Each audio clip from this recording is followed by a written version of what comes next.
what now when Sweden and Finland is on their way to become members in NATO. This initiative is the result of a growing cooperation between Finnish and Swedish environmental movements. And we thought it was a good reason now, some days before the Swedish elections, to give the possibility for international audience to take part in the views of what we see as some points now that drastically is changing in Sweden and Denmark, Sweden and Finland, and as well have some qualified comments from international peace movement leaders like Rainer Braun from International Peace Bureau and David Swanson from World Beyond War. We hope to have not too long beginnings, although we certainly welcome especially that we have many Kurdish guests. As many of you maybe have understood, they are at risk in the present situation when Turkey is pressing Sweden to very drastically change its policy on minority issues, on repression, and in generally how to address states that actually occupy their neighboring countries like Cyprus and Syria. So that's why we are very grateful that several from the Kurdish movements could participate today. Like now I don't know if I pronounce well, Jin Hajo from the Kurdish Cultural Organization. Asad. Yes. Yeah, maybe you can pronounce the organization's name also more correct. Yeah, it is NCDK, Kurdish Democratic Community Center, and I am a co-chair for Foreign Affairs. Thank you very much for coming and joining us. And Asad Haider from the Kurdish news network, you can also present yourself and the name of the organization. Well, hello to everyone. My name is Azad Haider. I am head of the human rights organization, which is called the Kurdistan Watch Chat. We have been founded since 1988 when Mr. Saddam Hussein bombed Kurds with chemical weapons. I am working and living in Sweden, and be happy to be with you today and answer your question if there is anyone. Thank you. And then we have Kurdo Baksi, who is a journalist and very active in Sweden in many political issues, and of course also the Kurdish issue. You maybe can present yourself later. We have Ellie Sivat from former chair of Friends of the Earth, Sweden, and also active in refugee issues. And Lars Drake unfortunately became sick, so I'm replacing him from the network People and Peace, which is a sort of broad coalition of environmental peace, transition, small farmers and other movements, working for peace on Earth and also peace with Earth. So this is why we have been addressing these kind of issues. And finally, yes, I think I already mentioned Rainer Braun from International Peace Bureau, and we hope we will end with David Swanson, who also have been writing a piece on these issues, which we will place in the Facebook event. To those who have not seen the Facebook event, I can inform you that it's even if you don't have a Facebook account, you can look at the Facebook event. They are public sort of, and there we can put up some more information after this event. I hope we can somehow put it in the chat, also the link. The main reason actually, though, that we are here today is Marco Olivila. Marco Olivila is also an environmental activist in background and peace activist, and has now initiated a Finnish delegation going to Rojava in October, which have inspired us in Sweden so much that we also will send a Swedish delegation. So we see it very necessary with direct solidarity in these troubled times. Marco Olivila also took the initiative at the People and Peace meeting in January to formulate 10 arguments against Swedish and Finnish NATO membership. And that became a good tool for uniting a lot of voices from many different corners in both Finland and Sweden. And now this Rojava initiative have inspired us again. So that is why I have suggested that we start by giving Marco Olivila the word, and I repeat what has been said right before this, that I hope nobody will object against recording this meeting, because I think it's important, and I'm very pleased and amazed that so many have participated, because we really haven't done very good marketing, but we hope that the recording of this event can be spread through many channels, and that this can be a start of a new period, because now, as we have stated in the invitation, not only Kurdish people need solidarity, but also Sweden and Finland. We are under extreme pressure, the peace movement and independent voices. Many are in many places, but there has been very strong pressure for us to become members of NATO. And we see we are trying to organize some protest activities when the Swedish Parliament is opening on the 26th of September. The Swedish Parliament has more or less already said, all the political parties, that Sweden will become member of NATO, a country that refrained from getting atomic bombs, although the capacity and the richness was there and the proposal was there, and then started to fight nuclear weapons for half a century and more. And now this country suddenly has changed completely. So we are in a very special situation where the day of the 26th of September happens to be the UN Day for abolishment of atomic weapons. So what better than to protest this day? So thank you very much. And now I give the word to Marco Olivila.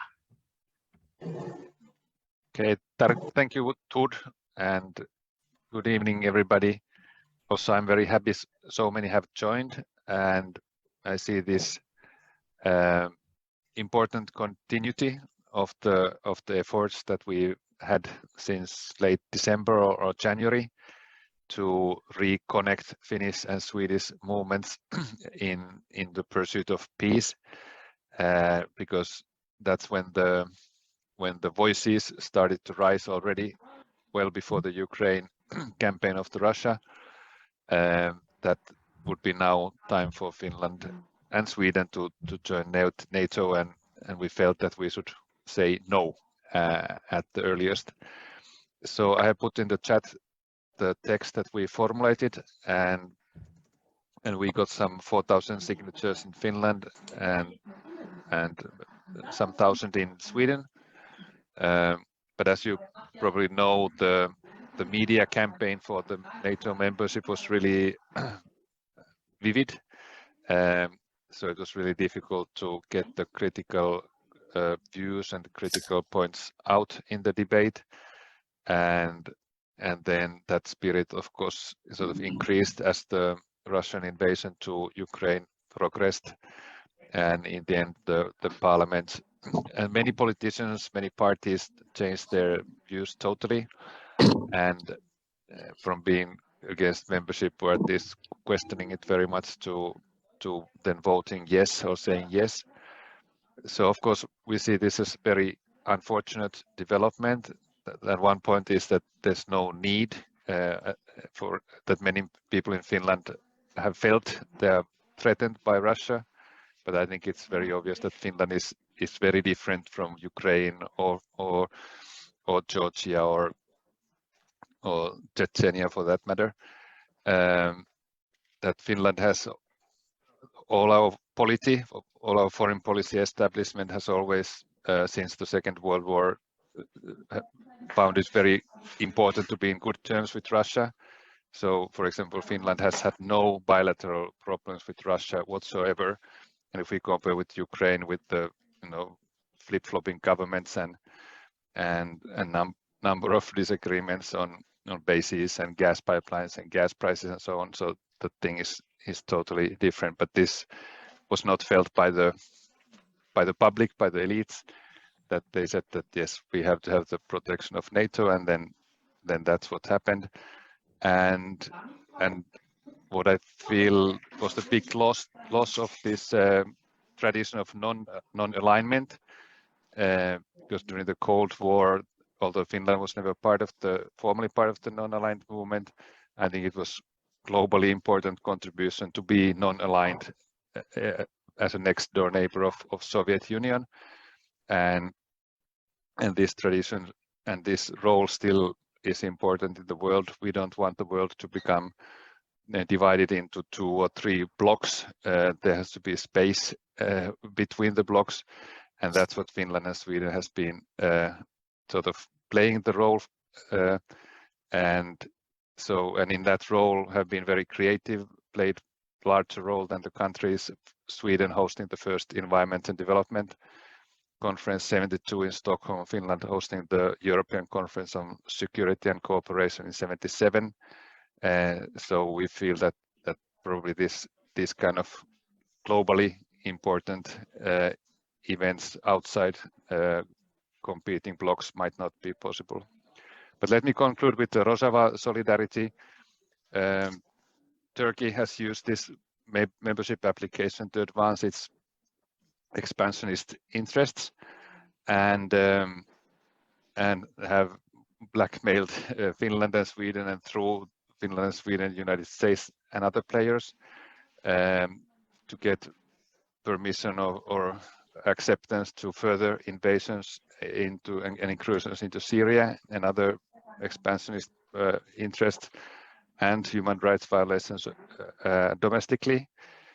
So I felt that we should respond by increasing our solidarity with North and East Syria and the Rojava revolution. So like Tord mentioned, we have now organized a small delegation that plans to visit North and East Syria in October. And I have also another delegation with the Water for Rojava Committee. So I have already booked my trip to Erbil for the beginning of October, and hope there are others, and including the group from Sweden. So I'm happy that there's so many from the Kurdish movement present today as well. Thank you so much. Thank you, Marco. Then I give the word to Ellie Sivat. Hi. Good to see you all, and I'm very honored to be in this meeting. Just a few comments on environmental and asylum issues related to NATO.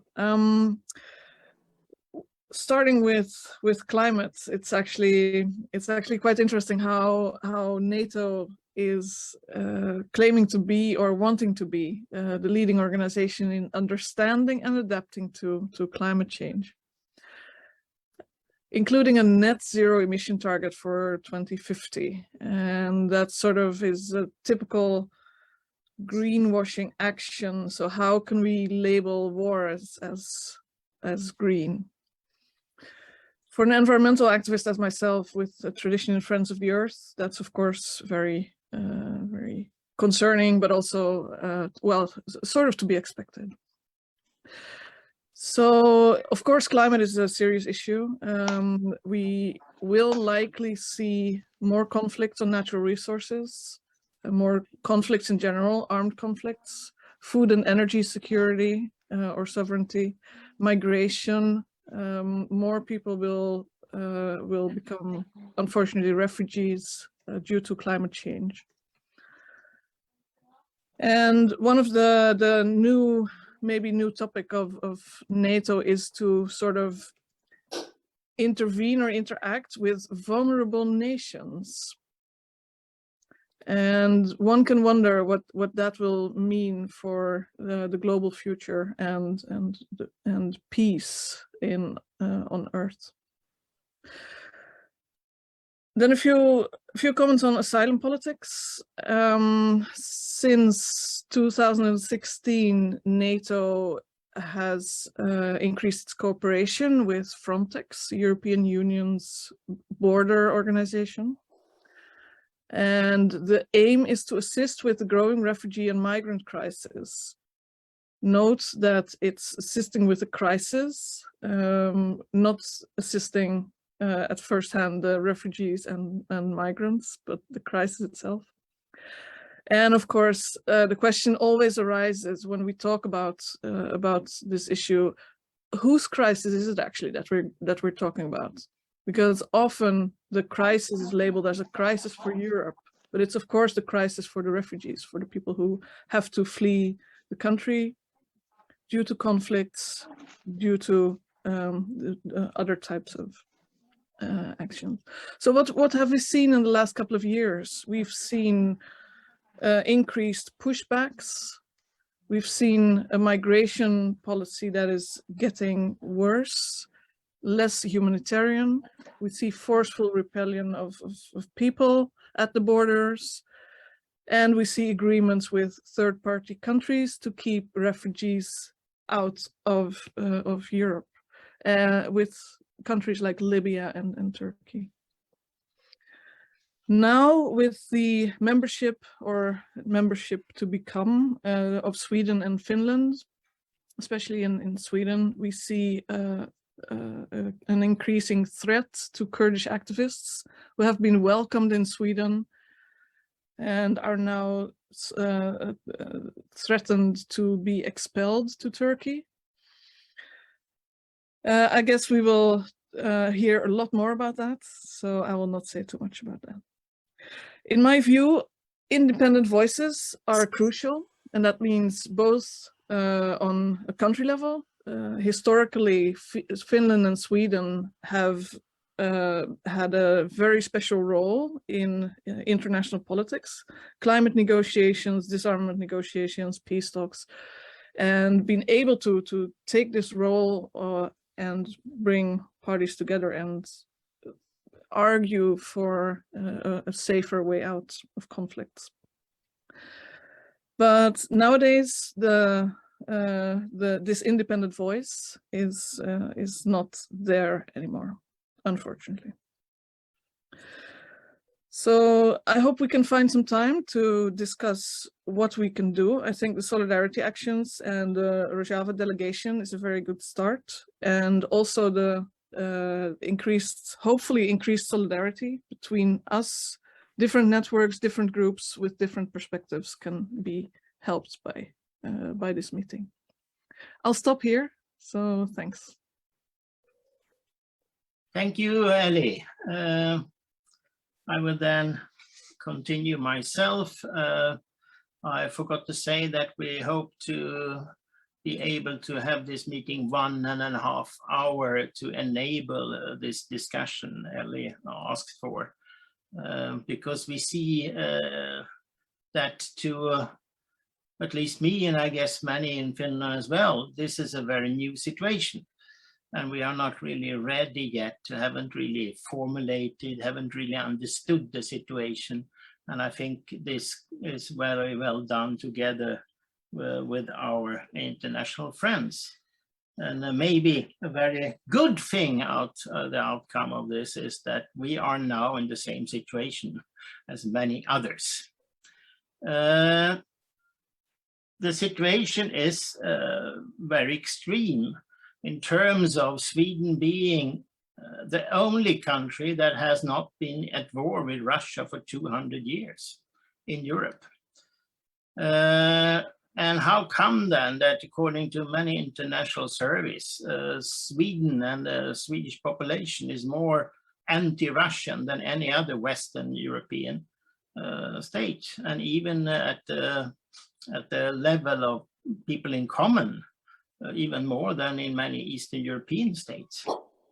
It's a drastic change of policies that has developed very fast.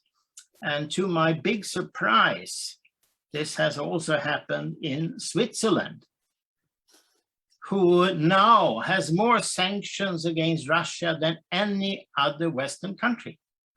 They have, and the result of this was very typical, that Russia refused their proposal for Switzerland to negotiate because they are not able to negotiate anymore. And so are the situation for Finland and Sweden as well. So who is negotiating on the most important subject when it comes to survival in terms of food? Well, it's Turkey.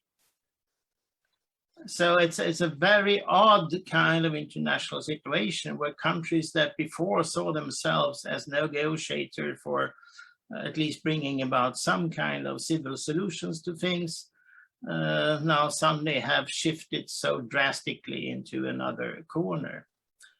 The result of this is that for some reason, Sweden is a stronger member in NATO in many aspects than many NATO countries.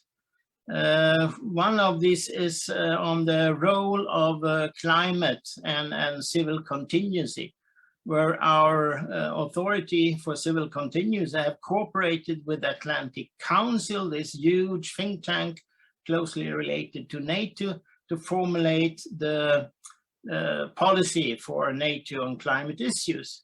And in a report written by Anna Wislander, the head of Northern Europe for Atlantic Council, this was outlined in detail, but was actually put into the last NATO meeting last year and is there now as an official policy. Well, not all the details, but the general outline is that NATO wants to become the stabilizing force for agreements between civil society, corporations, and states.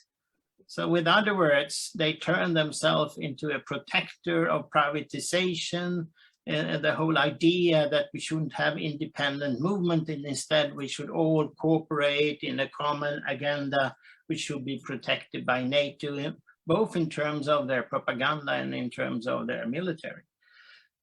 They want to protect the green transition in terms of having control of the resources and the technological development in this direction. What we see is also that Atlantic Council has formulated the military strategic consequences of the Swedish NATO membership. It's very odd that Atlantic Council does it, but it's financed by Sweden among other states. And the Swedish Foreign Ministry says that it's very useful with Atlantic Council because you get inspiration for things, etc. Now, Sweden has officially acknowledged that they didn't really think the consequences. It's very clear in the case of Turkey and the Kurdish issue, which will be well addressed in this meeting by others. But it's also very clear when it comes to military strategy. So they have, after the application, they have given the head of the army and the defense the task to figure out what is the military strategic conferences. Seems like a bit odd order, but Atlantic Council has done it instead. And what Atlantic Council says is that now the Swedish military has to be used outside Sweden in cooperation with NATO, etc. One brigade has to be prepared for use also outside the NATO territories. and they declare that these decisions are made by consensus -1 in NATO, which means that the country concerned don't have a vote. And Slovakia have recently been put into this pressure of providing 1 brigade. The problem is that Sweden have in total 1.5 brigade who is prepared.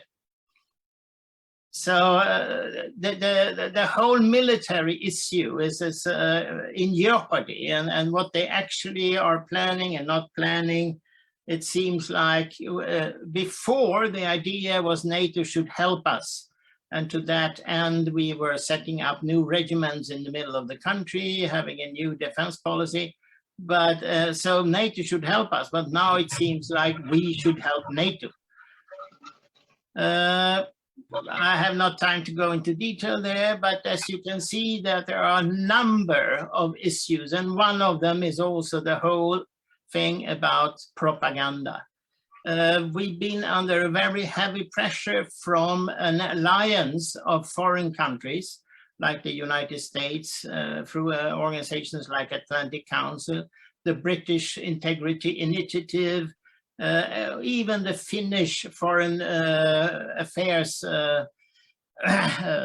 Study Center have made a so-called scientific report claiming that the problem is not Russian disinformation. The problem are independent voices who say the same thing as the Russian disinformation. And this kind of policy using the claims against Russian disinformation against the independent peace movement have been very strong, and we are going to organize and inform you more about this issue. Lars Rake is one of them who have done a lot of job, and in the Facebook event, there is a translation of an article about these issues where you can follow them more in detail. But in general, I think it's really more necessary now to join more cooperation on a wide range of issues and understand that it's not only military issue anymore. It is an issue of how Western states become rich man clubs and wants to reshape the whole world order into a waiting room for those who wants to maybe become members of the privileged groups, and for the rest they are more and more seen as attacking Europe, like the Spanish government claimed that all these refugees coming to Europe, they are attacking. So with other words, refugees are not seen as the result of some kind of policies where we are responsible. They are sort of threat to us. So we have a common task. Thank you. And now I give the word to Kurdo Bakshi.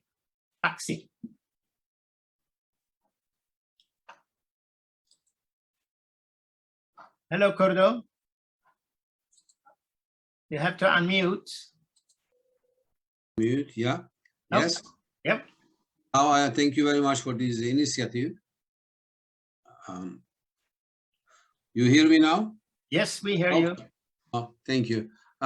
First of all, I will say that I am very sad that Sweden and Finland has started a kind of negotiation with the Turkish government after the NATO meeting, 29 of June. So now they have a kind of committees and they are working with despotic Erdogan regime.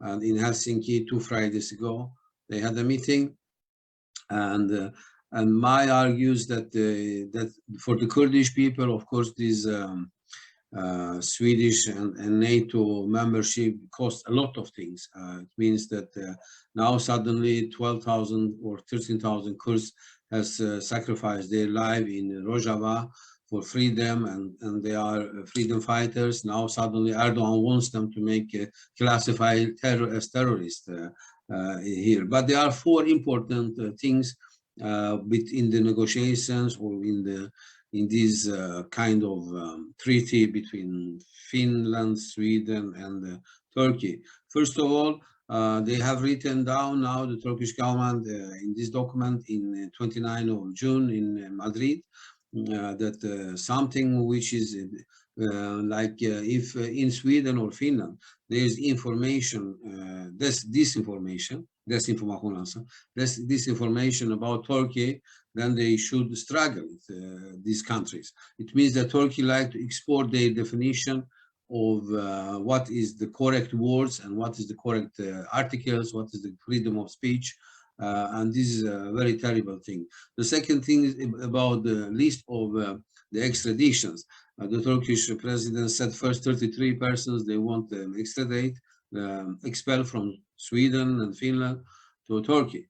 And this list is not so serious because one of our friends is dead, Mr. Siraj, 7 years ago in Uppsala, but he is still in the list. A few people, they don't live in Finland or Sweden. We know them. They're our friends. They have been here just guests, just 1 day or 3 weeks, something like this. They don't have any relations to Sweden or Finland. But Erdogan said, I want to have these people. So this is very important. The second thing, what Erdogan has done and succeeded with Finland and Sweden is that they have created a mechanism to follow up what Finland and Sweden has done against the Kurds. This is, I didn't believe that in 2022, Sweden and Finland would do something like this. Now, 8 days ago, or 9 days ago, a Swedish foreign minister, Mrs. Ann Linde, said that Daesh and PKK is the same. There's no difference between them. So because they want to be a slave of NATO, so they do everything. I am so sad because I normally am neutral because I am a journalist, but in this case I cannot stop my feelings because how can a Swedish foreign minister terrorists classify Daesh and PKK in the same box? This is not a normal way of thinking because there are about 82 countries. They are members of the international coalition against Daesh. Sweden and Turkey is also the members of them. They work with YPG, they work with Kurds, and now they try to make them terrorists because they want to be member of NATO. This is unacceptable. And I am also against that Sweden and Finland has accepted the most of the conditions Erdogan has asked, and Erdogan's like to win. He has 2-3 proposals. One of them is to win the election in June 2023. The second, he wants to have green light to enter in Syrian Kurdistan. You call it Rojava as in Kurdish. The third one is that Erdogan wants to buy weapons. And I don't know if I have time to tell you that also Sweden and Finland are planning to maybe facilitate selling weapons to Turkey.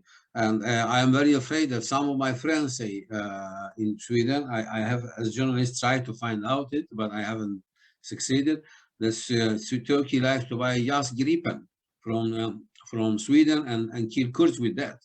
So the situation is very, very serious. We have to fight this agreement, and we have to do everything to stop the Turkish pressure on Finland and on Sweden. Thank you very much. But at 7 o'clock, I have to go with my children, so a program. So I hope that you understand me.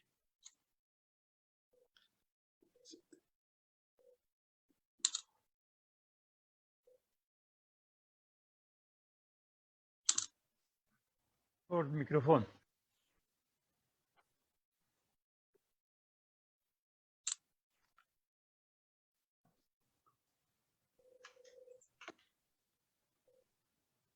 Toward the microphone.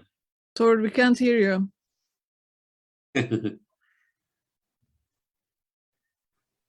He's still a young Sorry, man. I just lost everything. Now I'm back again. Thank you, Kordo. Then I give the word to Jin Hayo.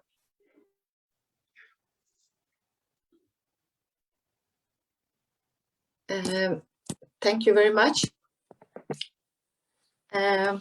I haven't made any speech because I knew about this meeting this morning, actually.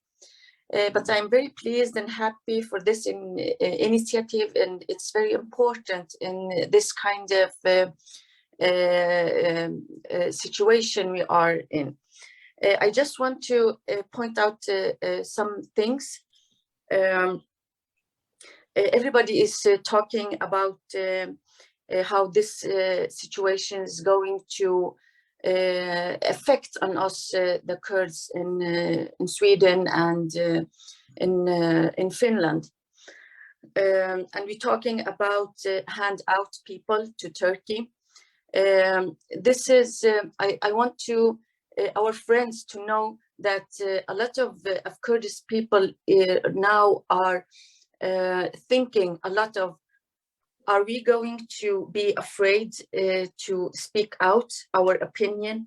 This something about freedom of speech. It's not only about handing out people, it's about us people who are who isn't a Turkish citizen. I'm from Rojava.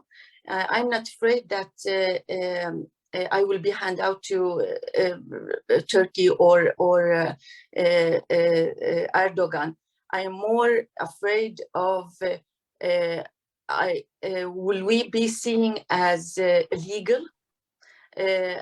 Are we going to be criminalized? This is very important things that we have to talk about, and also very important to talk about the PKK and the terror list, because this is what Erdogan is playing on all the time. For the Kurdish people, of course, it's unfortunately that Sweden and Finland will go be participated in NATO, but for us, this is not our decision to make, the Kurdish people, but for us, it's very important not to be sacrificed, because this is what Erdogan always is doing, sacrifices the Kurds. Always, whatever the issue is in Turkey, always he putting the Kurds on the table. This is very important that when Sweden and Finland talking about NATO, it's important to talk about only the Swedish and Finnish situation, not putting the Kurds on the table. And like Kurdo Baksi also said, this is that Anlinde is making Daesh and Daesh flag and PKK flag is the same. This is very, very unforgivable. I don't know how to say it more than that. It's very unforgivable for her to, for not so long time ago, she was taking picture with the YPG and she was going and saying that they are doing a very good thing for the humanity. And now she's putting the Kurds in the same box as Daesh. I don't want to speak a lot. I know there is others who want to speak also, but I am very happy for this delegations is going to Rojava. This is seeing how Rojava is blooming out in real life. It's very good and important that we can see this from other eyes, not only the Kurdish eyes. And very important also that a delegation can go from Sweden also to Rojava. And also there is elections in Turkey, as everybody knows, next year. And that's also important that we can go and have delegations even for the elections. And I'm very happy for all the people that are here today, and so many people who thinks that this issue is important. Thank you very much. Thank you, Jim, for adding this very important dimension, actually, of silencing the voices. And it's not only a Kurdish issue, of course, it's a general issue to blame everyone who's somehow opposing the present world order becomes a terrorist somehow, information terrorist or terrorist. This was so extremely different 50 years ago in Sweden, when all the pupil organizations in Sweden, in consensus, decided to support what today would be a terrorist organization. They supported the Mozambique Center, organized by Frelimo, and collected enormous sums of money.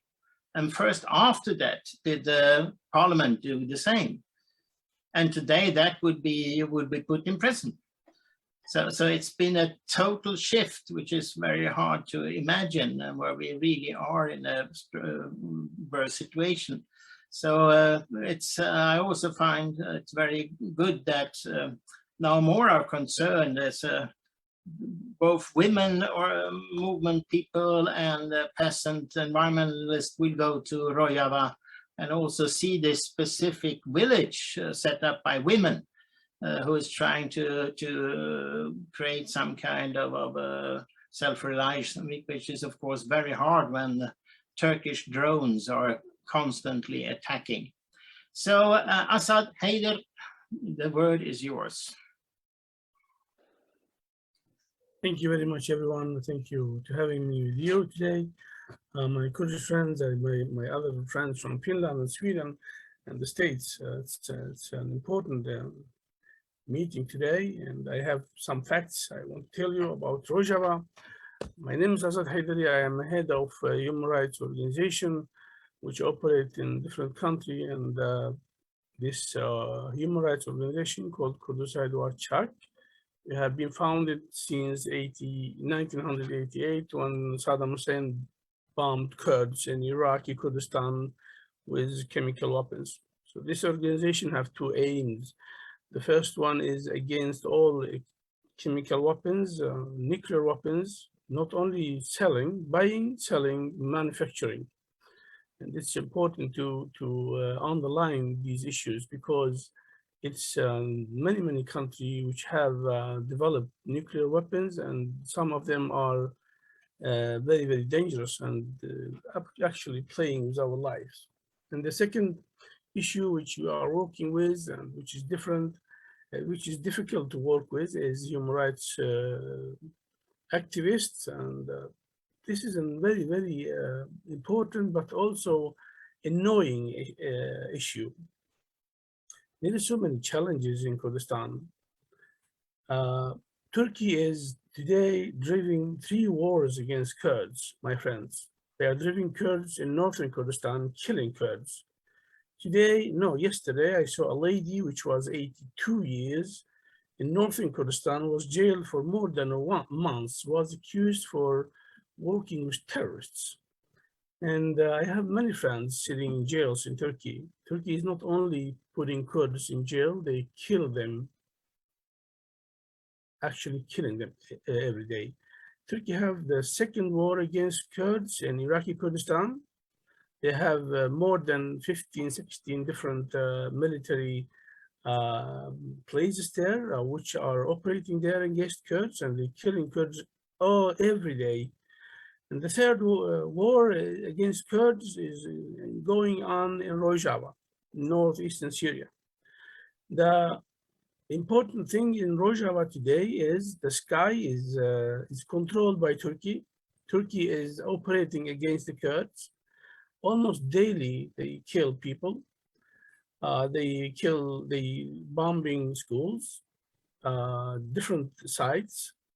They have total control, and they're using their drones with logistic and information from the NATO organization.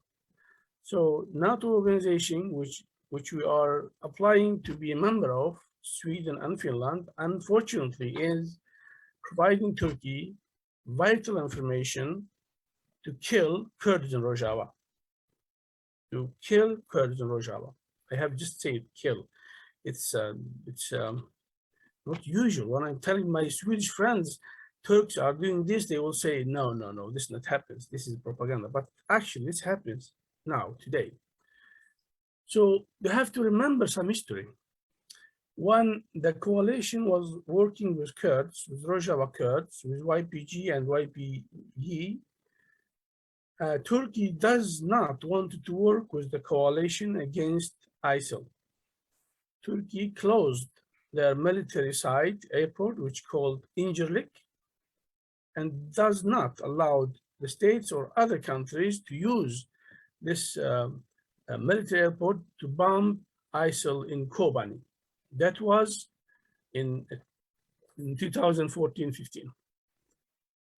After the Kurds with the coalition, we was the boot on the ground, and we offered more than 12,000 people to fighting against ISIL, and we actually stopped their caliphate, which was a dark side of humanity.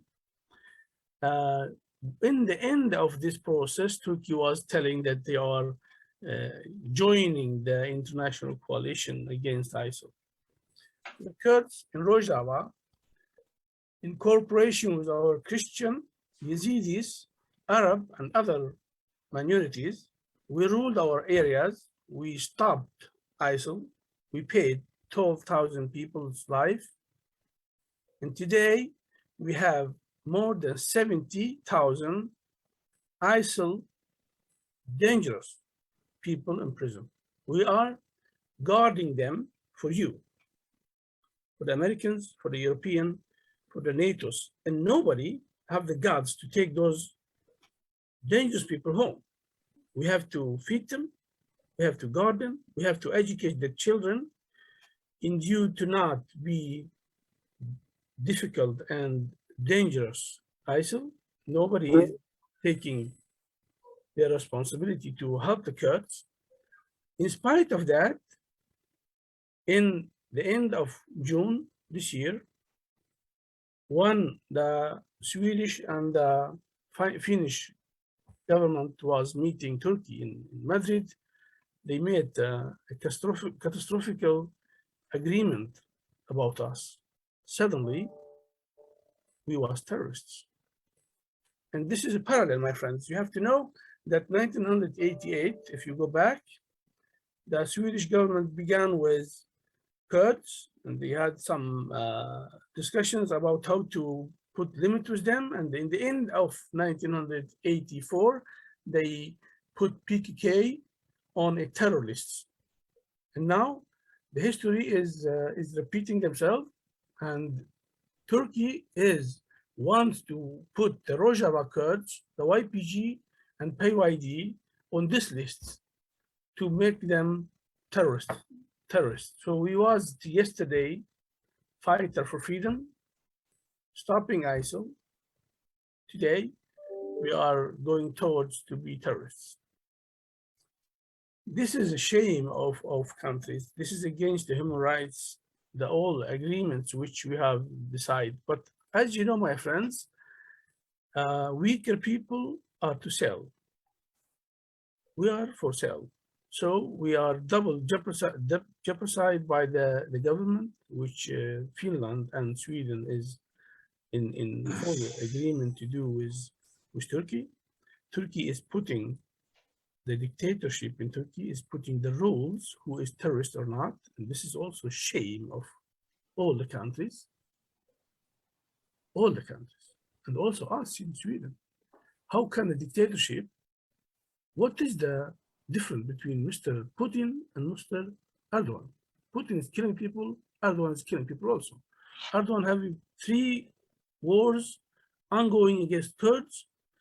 They are threatening Greece every day, and they are in Libya, and they putting all those wars, and we are working with them. Sweden will, when we go to NATO, our government, the feminist democratic government, will go down and will let Erdogan and the NATO machinery, which is a killing machinery. NATO is not a peace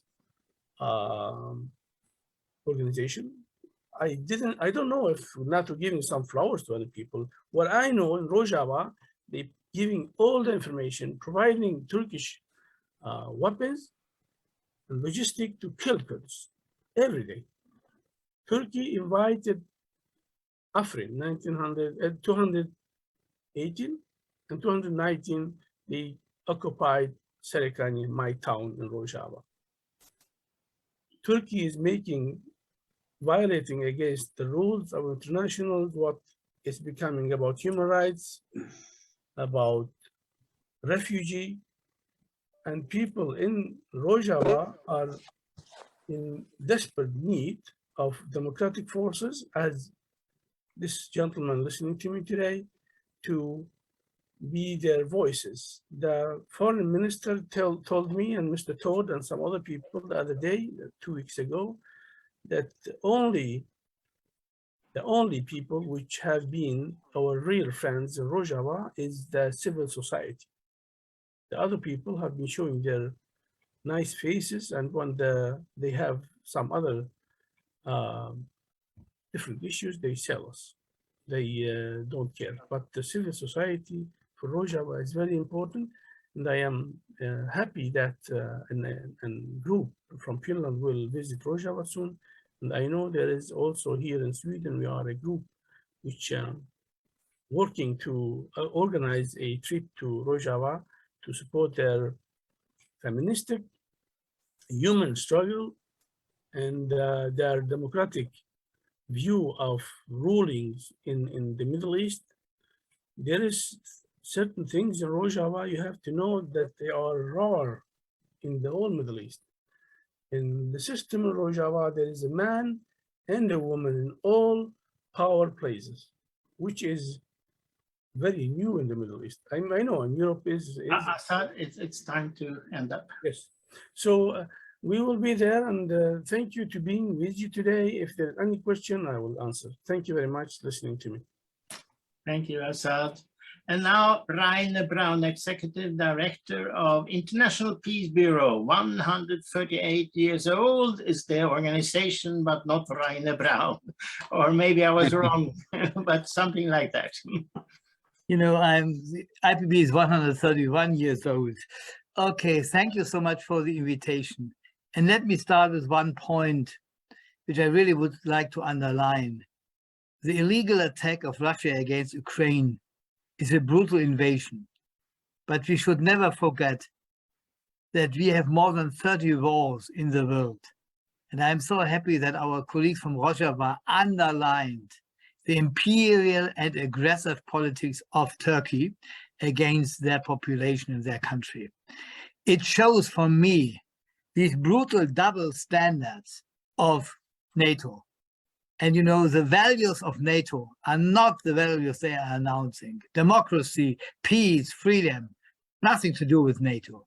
Yeah. The NATO values are geostrategic impacts, interest, wars, and aggressions.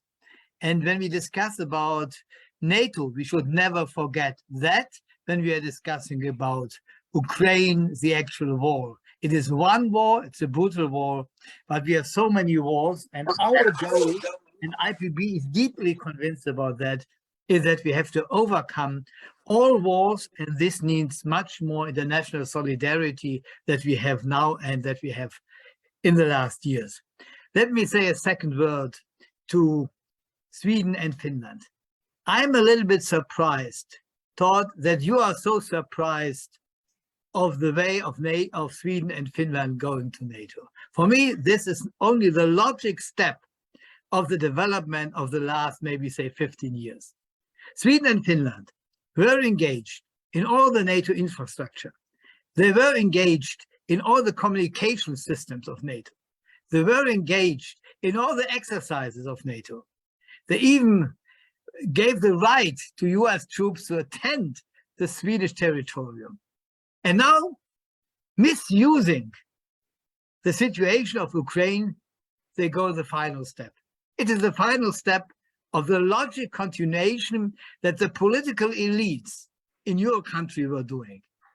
And the final step was what Noami Klein wrote in his book, shock therapy, misusing the situation, using the feeling of the people in their country about the Russian aggression, and doing the big step in the wrong direction.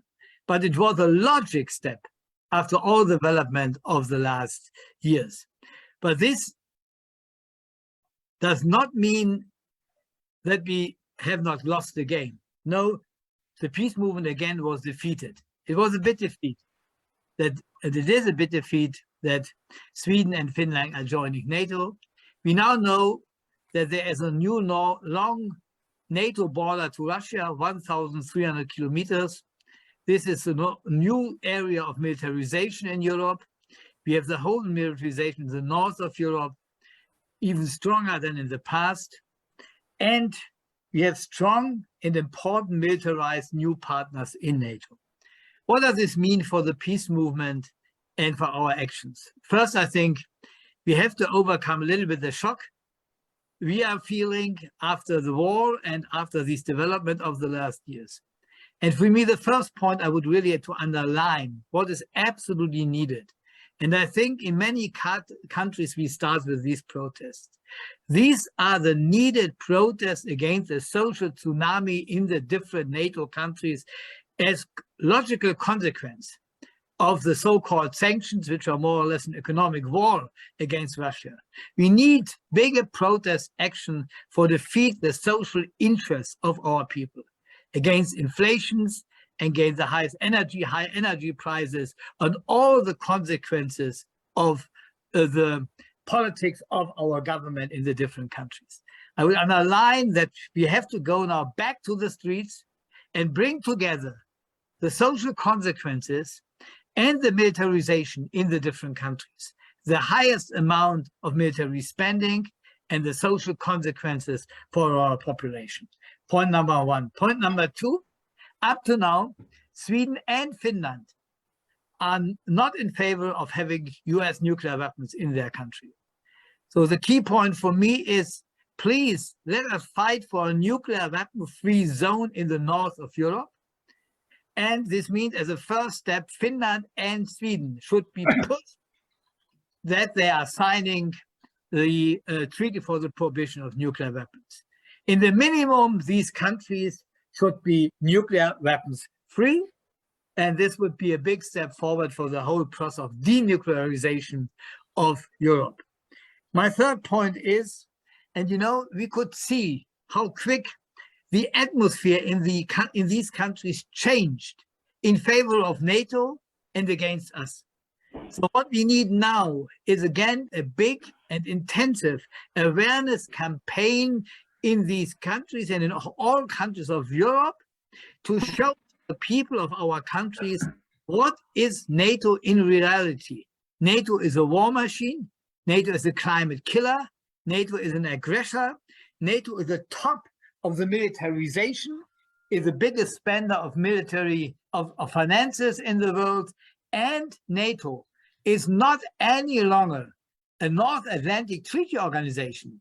It is the biggest military alliance in the world with the main goal next to fight against Russia, to fight against China.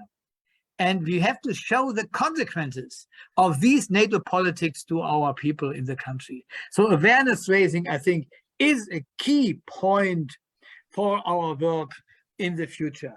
This, point number 4 or 5, is we need stronger networks. And I'm very happy about these webinar because it brings together international organizations, international colleagues and comrades, together with environmental activists and peace activists. And maybe we have to include in the future also the critical parts of the trade unions and of the churches. I'm very cautious to say all of them because I know that many of them are now really on the governmental line, but there are critical voices in both big social organizations to bring together and develop a new coalition and new networks for fighting against NATO. And maybe the next point is, and we should use one big event where we maybe evaluate where we are. We have in 2025 the 50th anniversary of the conference in Helsinki. You know, Helsinki and also Stockholm are not any longer the neutral countries for negotiations, for ceasefires, and for solving conflicts. This role Sweden were playing about quite 200 years, and Finland was playing very successful throughout the last years, is over. Hopefully other countries will take it over. I think Austria will play a huge role in the future. But as peace movement, as social movements, we should definitely prepare the 50th anniversary of the Helsinki conference. Show that against the militarization and against NATO, against exclusive military alliance, there is an alternative. And this is common security and a common security politics with a new peace architecture for Europe, which includes all European countries, including Russia and Belarus and the others. And maybe we can develop till to the year 2025, something like a new coalition for common security and come to a breakthrough till to this year. I think these are some challenges. We were defeated, but that is not new for the peace movement. Peace movement in history was very often defeated. And when I'm looking to the history of my own organization, I can say many, many stories about that. But always peace movement recovered, comes back to action and to the street, developed again coalition activities. I think this is the chance we have now. And this webinar for me today is a really good step for starting for coalition building. Because, the old sentences of Rosa Luxemburg, socialist or barbarei, I will change it in peace and surviving or barbarei. I think the fight is worthwhile to do, and I think we have chances to win, but we have to do more actions on the street. We should start with this in the next weeks. Thank you so much. Thank you, Rainer. That was warm, thanks very much. And now the final word before we have some time for discussion to David Swanson. Please take the scene or the screen or what it's called today. Thank you, Tord, and what wonderful remarks from everyone thus far, and even some ideas we can work on going forward. I'm going to give you here some excerpts from a longer statement that I've written that's at worldbeyondwar.org with links in it, and that I've written as friendly advice to supporters of NATO in Finland and Sweden. There are people at the Pentagon and at Lockheed Martin laughing at you. You shouldn't feel special. They laugh at the US public all the time. But getting countries with much higher standards of living, better educations, and longer lifespans than in the United States, countries that obtained these things largely by state neutral and apart from the Cold War and numerous hot wars, to sign on to a pre-agreement to join in future wars, the sort of lunacy that launched World War I. And to commit to buying boatloads of weapons in eternal preparation, well, the laughing is unlikely to ever end. If you've seen these angry protests across Europe, not to mention South Korea recently, you've got decades of those to look forward to if we survive this dumbass decision that long. People may be demonstrating in their own selfish interests and with a bit of ignorant bigotry thrown in, but they are protesting for both peace and for the redirection of resources toward useful things. And they may be aware that this misdirection of resources into wars kills vastly more people than do the wars, and will until the wars go nuclear. But most of their countries are locked in the way yours are about to be. Parts of your land will belong to the US military, and you will lose even the right to ask what poisons are dumped into your water. Allowing your governments to imitate Russia's will make Russia's worse, not better.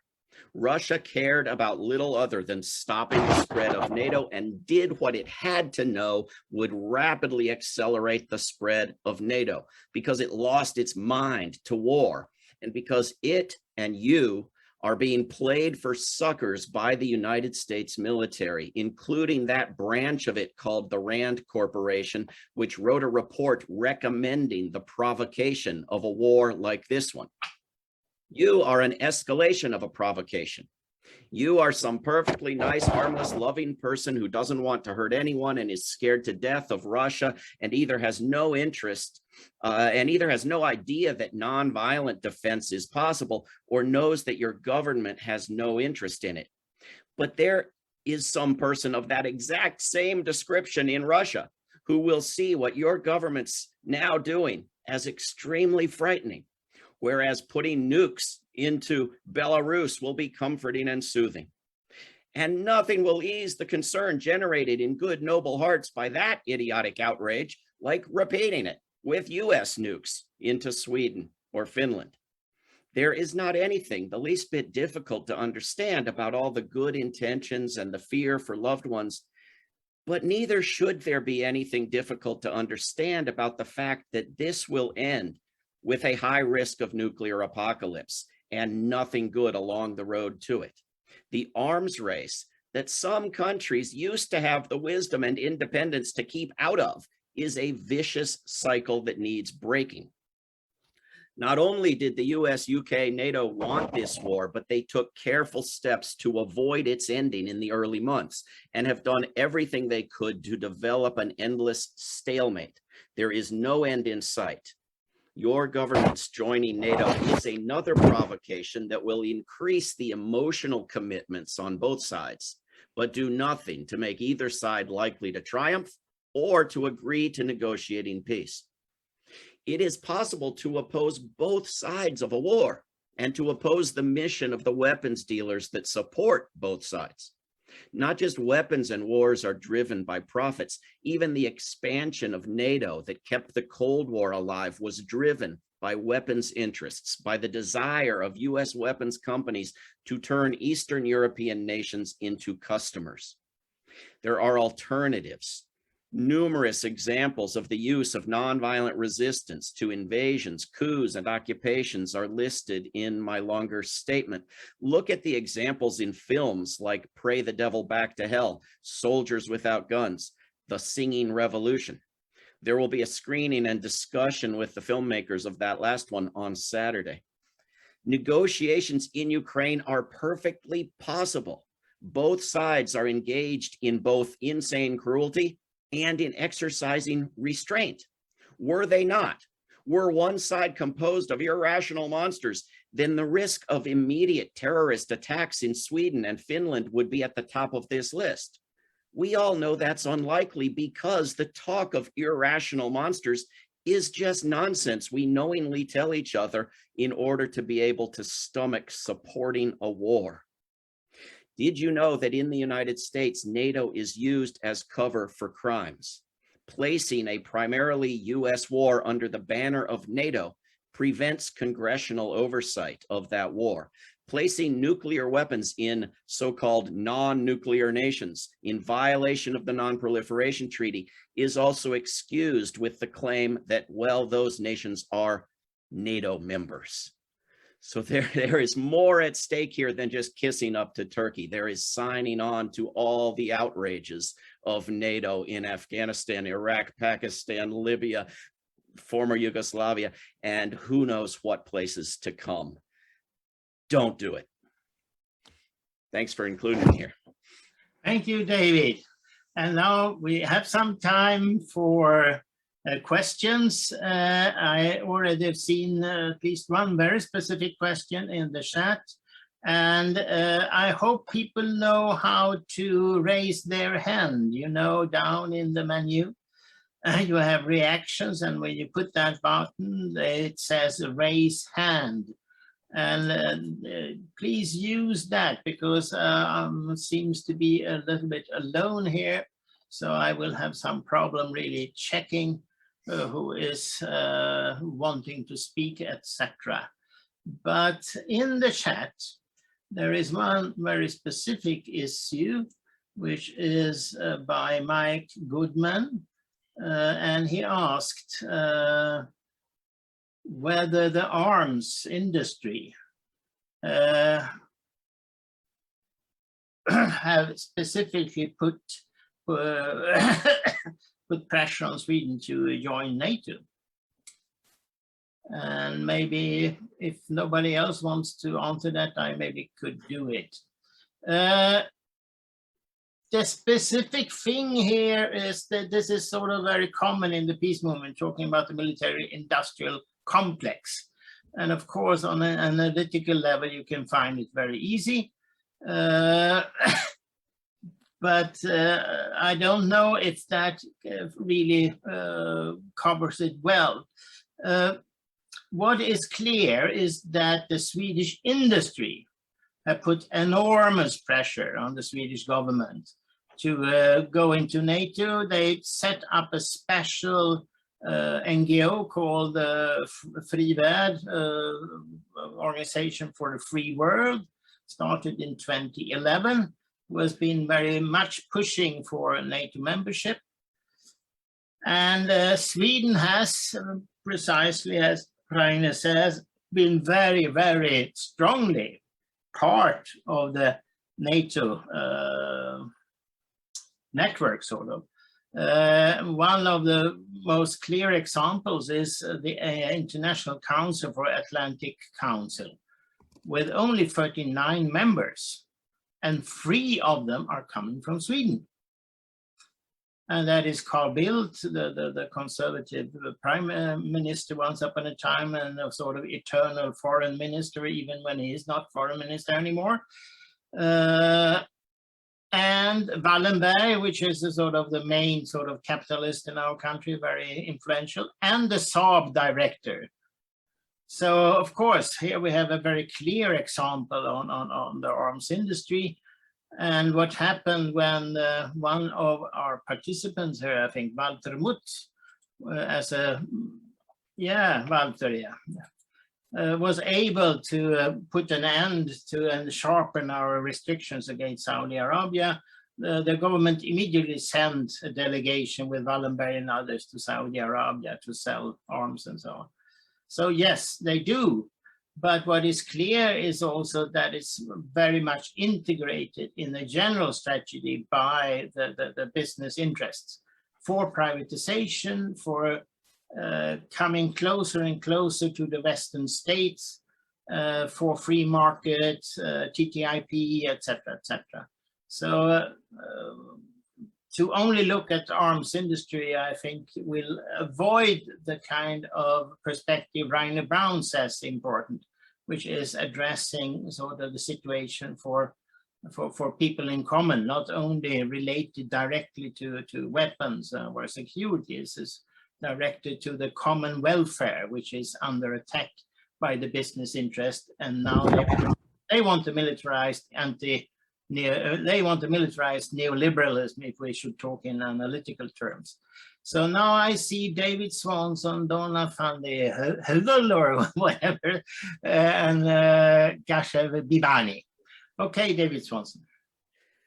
Yeah, obviously there's never one single answer to what's motivating something as complicated as this, but it's worth remembering that the weapons dealers fund most of the election campaigns in a country like the United States, and much of the media and the so-called think tanks, and so it's very hard to separate out what sort of obsession with the mentality needed to expand NATO is generated by weapons profits and what isn't. But if you look at something like Montenegro, which made the mistake of joining NATO 5 years ago, and now NATO is pushing against a big public resistance campaign to create a military training ground, destroying the mountains in Montenegro, that you know, the entire military of Montenegro could never begin to use a tiny little corner of. It's for NATO. And the point of these things, the point of the new bases everywhere, is to fill them with weapons. And the point of filling all these new bases and training grounds with weapons is to make money. So the money is never completely out of the picture. But I raised my hand because I wanted to ask, the greenwashing of NATO came up earlier, and a bunch of peace groups in the US are busy signing a statement asking NATO to go green. And I'm wondering, is that a good idea or not? I mean, these are groups that I think agree with me that NATO should be abolished entirely, yet they're asking it to go green. Is that something we should sign on to or not? I'm of two minds. So any advice appreciated. Okay, Ona. Hi. First of all, thank you very much for the wonderful talk all of you have had. I'd just like to say one sentence. Am I right to say, and if I do upset people, I do apologize, it is actually USA plus NATO who did provoke Russia. And at the moment, it is a war between Russia and NATO, America and USA and NATO against Russia. Ukraine has been caught in the middle, and I don't know which game they are playing, actually. I don't think there is a general comment, but I may comment it anyway. To us in the peace movement, who has been initiating this network and this meeting and so on, I'm strongly opposing this whole state-centric view, which is very common among anti-imperialist and peace activists. For me, it's very much more the question of the trade agreements, patent rights, refugee issues, the whole sort of economic world order. The Richmond clubs are now getting more and more together, and I think that was Rainer addressed as well. We need a very different kind of peace movement. Because NATO has a climate policy. They have a perfect answer. They already have a policy, greenwashing policy, but it's include to support the present privatization neoliberal world order. And this is what the peace movement haven't understood yet, and haven't understood how to really address that kind of issue. So I think we have to find another way of addressing issues than only saying, is it really actually a proxy war between US and Russia or NATO, etc. No, it is a question about the soil, the Ukrainian soil, the food issue, is the phosphate in Morocco and West Sahara. And that is why in this paper about NATO climate policy, they claim that all people outside Europe are threatening us, and especially because the small farmers, because they come here as refugees. So it's a question of the whole world order. It's not a question about states, etc., or that some states are better. Then, of course, people can, that is part of the story, and I'm not saying that it's wrong, but I say that we need another kind of narrative. Sorry for answering you, but this I find... No, I totally appreciate it. Absolutely, it's important. Yeah, and we feel a bit alone in Sweden. Friends of Sweden has, we have this strong connection with the Via Campesina and are strongly involved in the peace issues. We don't see that among many others, but there is a specific group now working for next climate summit who connects peace and environment. So there are some good steps. Transnational Institute are working on it, etc. So there are some good steps in that direction. Sorry for answering so much. Gashev Bibani. Yeah. Good evening, everybody. Thank you for this webinar, and thank you for having us here. Ona, thank you for your honesty, because I do totally think so too. With all my sympathy to people of Ukraine, but the truth is that we have been killed for 100 of years now by Turkey, by Iran, by Iraq, by Syria, by America, by NATO, we Kurds specifically. And it's about time that these people start taking responsibility for their actions, and we cannot hush about these things. Nevertheless, I came here today looking for some concrete steps. We have been having these kind of seminars and webinars for a while now here in Finland. I've been in several different groups, and I've been invited to have speeches and to take action. But until now, all of the platforms are very separate. There are different ideological backgrounds to these platforms, and I feel that it's very urgent to start building up a very strong foundation to take concrete actions against this NATO tyranny that's going on in Europe. And why the urgency? Sweden, for example, I read today in the newspaper that Sweden is going to develop some kind of legal act against freedom of speech, even that of the press, in case of endangering national security. So they have gone so far that they are starting to restrict freedom of speech to journalists, even in countries like Sweden and Finland. Myself, since I'm a member of the Left Alliance here in Finland, I have been prevented to speak on TV, for example, on multiple times. So the times require necessary and fast action. So my question to every one of you, especially David Swanson, since you have some concrete steps in that speech you just read to us. What are the necessary actions we can take, the concrete actions we can take now and fast, and those actions that actually have large impact? Thank you. Thank you, and it seems like that we should summarize some of these action proposals. Rainer put them forward, and we are having these Rojava delegations, etc. Action is, of course, in the final end, the most important. Donald Smith. Oh, okay, yeah, as I just put in the local chat, my question is, are there lots of people in Europe, especially, including politicians, who are opposed to NATO expansion and who want to make peace in Ukraine? Are their voices being suppressed, or are they just afraid to speak out because they'd be shamed? I mean, it just surprises me that Europe went along so easily with NATO. It's sort of disgusting. It's a very long answer on that. Shortly, all methods are used. And probably the most effective are the soft ones.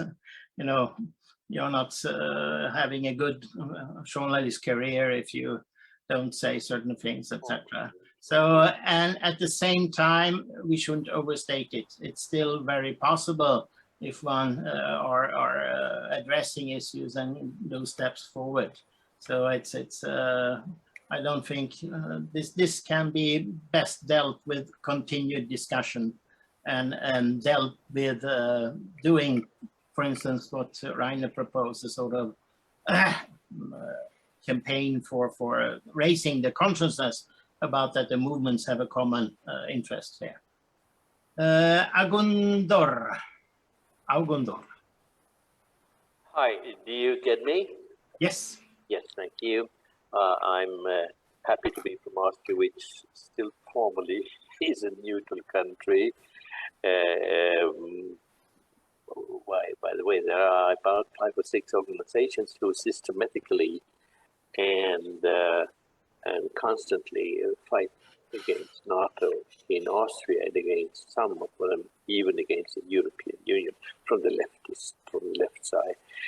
I should like to ask a very special question concerning the interference of Turkey, which is a fascist and imperialist country, sub-imperialist country, in my opinion, more probably in the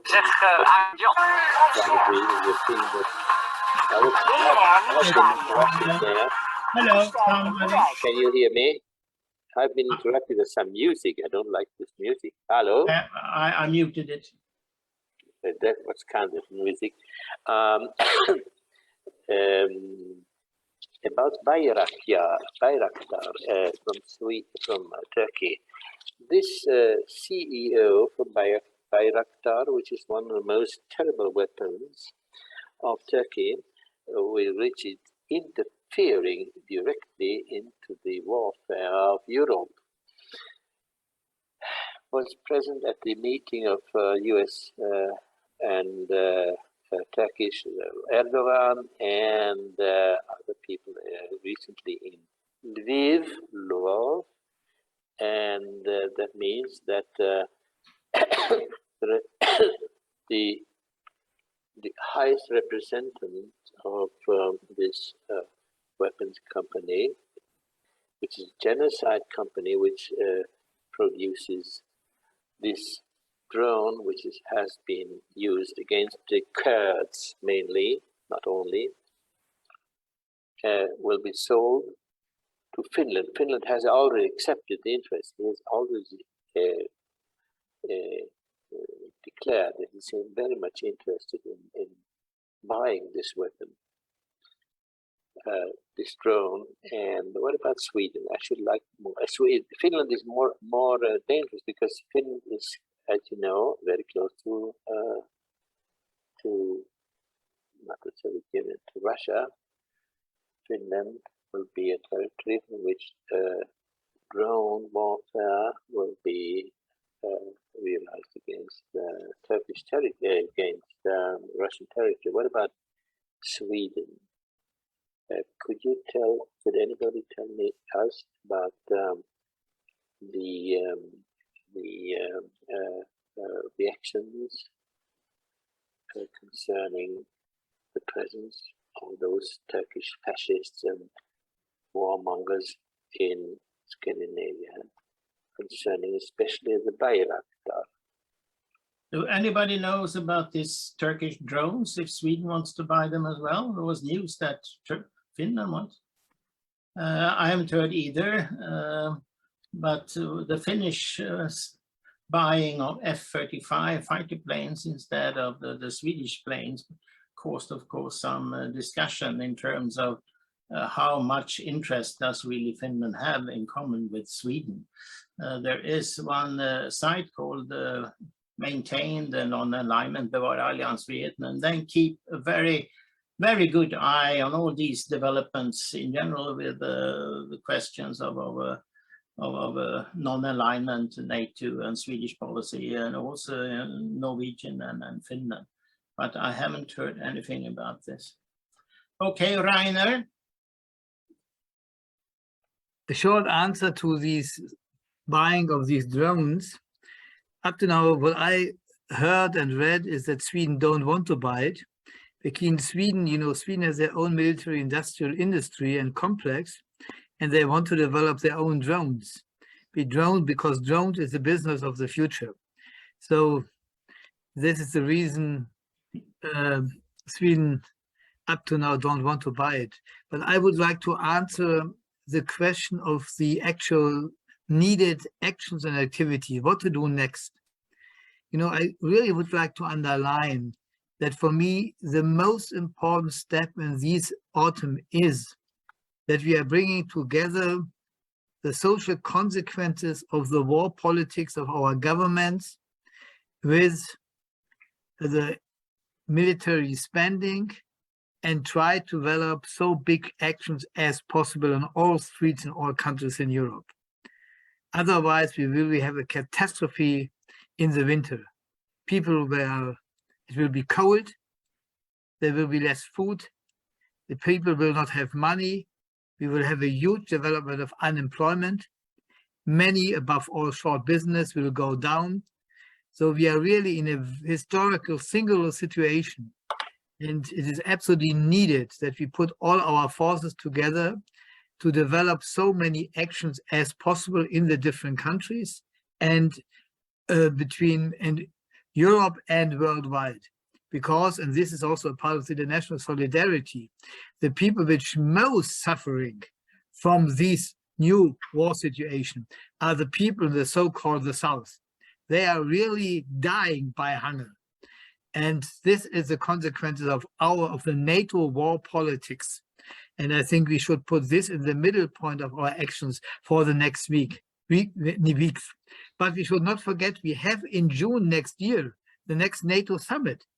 The next NATO summit will be in Vilnius in Lithuania. So, and I think we all have the obligations to think how we can prepare actions to this NATO summit. And I'm very happy that David is here. Because, David, we both should definitely think with all the others about a worldwide anti-NATO peace wave around the world in connection to the summit, to show that there is a worldwide opposition to the worldwide military alliance, so-called NATO. This is the next point. And the third point I really would like to mention is when the US would be a state it would be on the place number 49 by the emissions. And NATO would be maybe place number 35. So we also need to connect the militarization question with the climate question and come in the preparation and maybe during the next COP27 to more common actions. And we have to convince the environmental organizations that for their future work, they also have to combine their activities for climate justice with anti-militaristic activities. There will be no climate justice without peace, and there will be no peace without climate justice. This is, I think, a huge challenge where we have to face many and to put it to the environmental organization, and many have to be convinced. They are not on our side up to now, and this is also a huge work which we have to do in the next weeks and months. Thank you, Rainer. Actually, we are supposed to end now. I thought about summarizing. Do you have something very shortly, Andrew? Andre? Thank you. I have a very short thing to say. Can you hear me? Yes. Okay. It's simply that if you look at the Global Peace Index, at the report which I have put in the chat so that everybody can access it, you will see that there are some core sentences which are stated there. One of the core sentences is that the Global Peace Index on planet Earth went up. It went up in every nation except for one single nation, and this was the US. And it went down there 17.6% between 2009 and 2020. So it's a long-term development. And this implies also that we have to be very sensitive, because what the report also says is that on entire planet Earth, human behavior in terms of peace has deteriorated. The structures are the only thing that have improved, which implies laws and institutions. But the people themselves have deteriorated on the entire planet Earth, which is something which is emotional. So there is a lot of emotional work to do for peace. That would be it. Thank you. I'm very reluctant to let you speak, Jonathan, because we are over time. Is it very short? Very, very short. Your microphone.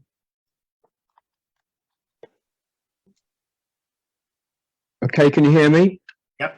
Yeah, very short. It's partly in response to what Donald Smith said and so on. There is in the UK, I mean, I live in Scotland and the United Kingdom, I'm chair of C&D, and we have brought together the issue of, tried to bring together the issue of peace and climate change, and to some success. But there's a huge problem here in the UK, because people have fallen completely for the position, very simplistic and not totally wrong position, that everything that's wrong is because of Russia. And it's not that Russia isn't wrong in what it's done, it is, but it's much more complex, and getting that picture across is really difficult.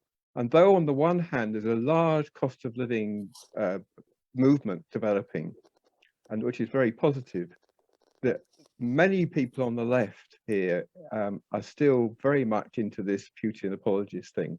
So it's a very difficult challenge for all of us to try and overcome that. Anyway, I'll end there. Thank you. Kemal, do you have to speak, or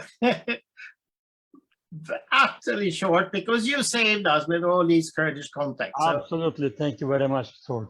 My name is Kemal. I am chairman of Artists for Peace in Sweden and a member of some other peace organization with Thor. Thor, thank you very much for the beautiful conference, and thank you very much for all of you. I am supporting all of you with my heart. And if we want to make something for the Kurdish people, it's very, very easy. Let us work together, take PKK from the terror list. The best we can do for the Kurdish people, then you can stop Erdogan, and also give the European country freedom. to be free from Erdogan. Thank you very much for all. Thank you. Okay, I will try to shortly summarize this. Firstly, I'm amazed that so many people attended, and I'm puzzled in what way were people, where did they get the information? So I simply hope that the result of this webinar, we will spread it through the same channels as we used for there's a note to NATO list, etc. I hope International Peace Bureau and World Beyond War will help us. We have Nordic contacts, etc. Because it seems to me that we have come to some de facto agreements, although we haven't decided and we are not a formal meeting, but we sense anyway certain things, I would say, and that is that we can do this combination of we are facing a situation where all issues are extremely pressuring at the same time. And I think Rainer put it very clearly, and Jonathan as well, that now is the time when people in common will feel the effect of the present world order and the kind of policies our governments are carrying out. And I believe that it's both the peace movement and the environmental movement, as well as trade unions, Via Campesina, etc., has to unite better. It's not a question of that only the environmental movement have to understand anti-militarization. Actually, there are some quite more and more groups doing it. It's certainly also necessary that the peace movement goes beyond only discussing weapons and violence and does it in the way that Rainer says here. And any initiative that International Peace Bureau will take, etc., we will try to help. It has to be stated that the network behind this meeting has no office. Our money is extremely limited, so we can pay our Zoom account. And anyway, it seems like we've been able to connect in some of the sharp differences that is in the peace movement. We've been able to sort of trying to combine and go beyond some of these differences. So I think this was really helpful in terms of saying clearly we have to have this focus on what will happen to people, the social crisis, economic crisis coming ahead, and then explain our issues in relation to that, both the climate and the militarization issues. Then we have the specific steps that we are right now into, where the Swedish and Finnish application have highlighted some specific issues. And that's where we really would like you to support us. Do a little short statement. It's on the Facebook list and on the email where we have been sent about that we want actions on the 26th of September when our parliament is opening up. To go to a consulate, an embassy, or maybe some Swedish company and simply make a protest, simply and simply make a statement and then send to us so we can put it on a website showing that now is a time when people start to worry about Sweden and this drastic change, which is, in spite of all, a very big difference what we had for 200 years. And it's on the day of abolishment of nuclear weapons. So it puts very well into the frame which Rainer Brown talks about, and many in Sweden as well, put the issue of nuclear-free zone, put the issue of signing the nuclear ban treaty. The Kurdish issue is, of course, utterly relevant right now as well. It's been shown extremely clearly the character of NATO. Of course, there is the issue of people who that are threatened to be expelled. But it's also a general issue. The foreign minister of Rojava told us that in the general policy of NATO is a very big danger for the Kurdish people. Turkey is attacking them with these drones and the whole situation with Daesh, etc., etc. But as Jin also said, the issue of coming together to raise our voices and seeing that we have to defend each other. That's why the 26th is important. And as our friend from Finland stated, yes, there is a change in the constitution in Sweden on its way. The first decision has been made already, and the second is waiting this autumn. And the decision is that we should silence criticism against military alliance partners.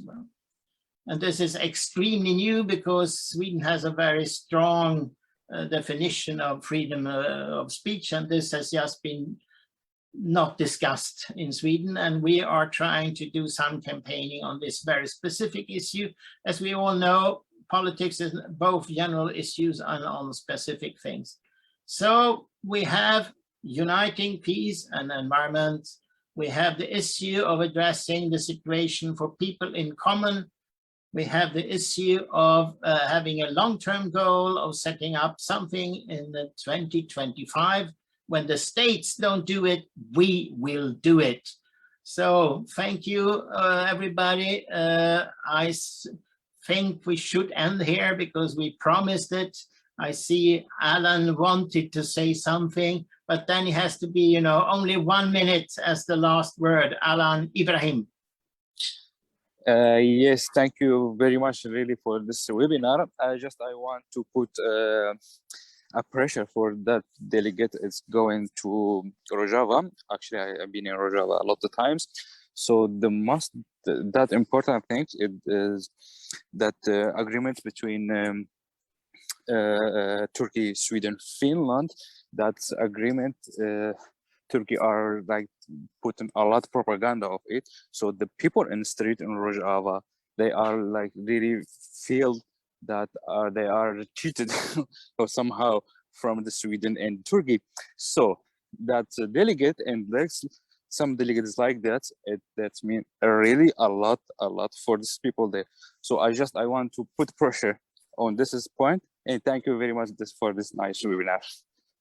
Thank you, Alan. The last thing, everybody should know that you can save the chat by putting the button on the 3 dots in the end to the right at the bottom. There is 3 dots, and when you put on that, you will get a menu and it will say save chat, and then you can save all the links and all these kind of things. It's very useful actually, because nowadays people are very good at commenting and so on.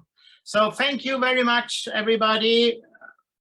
It was really great to have you all here, and let's look forward to all the impossible things we will do in the future to save the world. Thank you very much.